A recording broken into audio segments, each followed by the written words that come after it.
One of these takes twice as much land to produce. One of these is helping to destroy the environment. And one of these is starving people around the world. Would you guess which one it is? Organic. The organic one. Ah, you know my topic. Tragic. All right.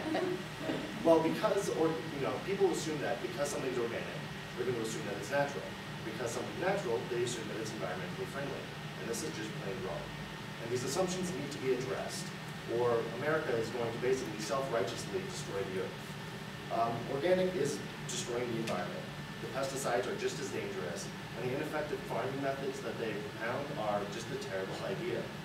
Farming is by definition unnatural and bad for the environment. You're clearing forest, you're tilling the land, and you're planting crops that don't actually grow there. It's never going to be environmentally friendly to farm. So we need to understand that organics are going to harm the environment more than conventional farming would, that the pesticides are just as dangerous, and that it's literally a threat to humanity. And so I'm going to go over these in my speech here. Now, as organic farming becomes more and more popular, we need to understand the consequences of buying it. It's not better for the environment. And according to a literature review from the journal Crop Protection, the facts are that it's worse. The methods are dangerous, and starvation could occur because of it. I read an article in Wired magazine, and they point to the fact that when you're growing organic cows for their milk, they emit 16% more greenhouse gases, and they produce 8% less milk. So you have a compounding effect of more cows and less milk. In addition to that, in an article in The Independent, which is a British newspaper, they went over a massive government-funded review of organic cows. And they found that these cows are taking up 80% more land, which is causing more and more deforestation, like whenever you have to have organic cows. They also create twice the chemicals that make the soil more acidic. And now this is polluting the water, and it actually relates a lot back to Deanna's speech. We're using these inefficient methods, and so it's creating more and more harm.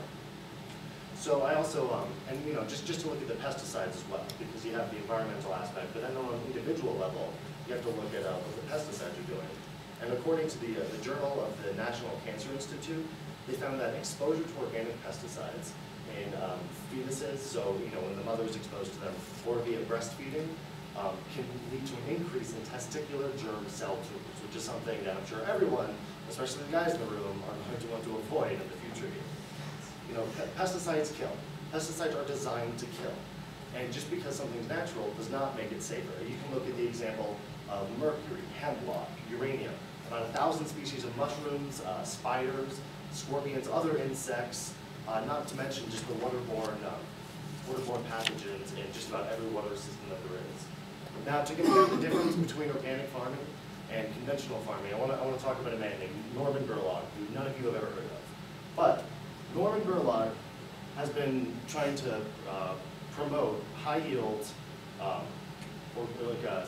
high-yield genetically engineered crops. And according to the Atlantic, which is a magazine, he has saved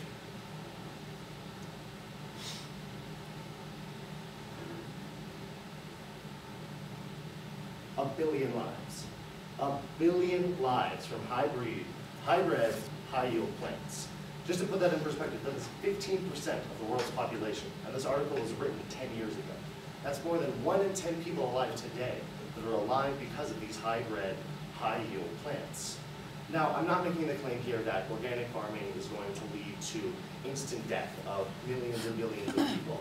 But it's the type of short-sighted thinking that in the future is going to lead to serious, serious problems. So we've seen some specific examples, how it can harm the environment, how it can harm individuals, and how it could potentially cause mass starvations. But none of this has to happen. And the steps are just extremely simple. Now, I'm not calling for protests here. I'm writing letters to your representative in Washington, probably isn't going to do that much. All you need to do is stop buying organic food. This is perhaps the easiest step that any one of these speeches are going to ask of you. The old maxim that everyone says, money talks. And organic food is a huge industry right now because of the fact that there's a huge demand for it. If people stop buying organic food, the demand decreases, and all of the problems of organic, both environmental and social, decrease proportionately. Every time you choose conventional food over organic, you're helping to save the environment and to help save lives. This will save you money as well. I mean, anyone who's ever shopped at New Frontiers, Trader Joe's, Whole Foods, knows that organic food is more expensive than conventionally grown food. Now, if you stop buying it, you're going to help the earth and your pocketbook. This could be the only political action that has that type of immediate effect on the individual, helping to save you money. It's not a complicated issue to fix. All you need to do is save money for yourself. If you stop self-righteously wasting money, you can help to save the world. Now, let's imagine what would happen if we all stopped buying organics. I listened to a podcast recently called Skeptoid, which on a completely separate note, I highly recommend everybody listen to. And the host, Brian Dunning, stated that if you stand for protecting the rainforest from deforestation, you have to stand against organic food. If you stand against starving masses, you need to stand against organic food. If we had enough food, can you imagine what the productivity of the world would be like? Developing nations could potentially become developed.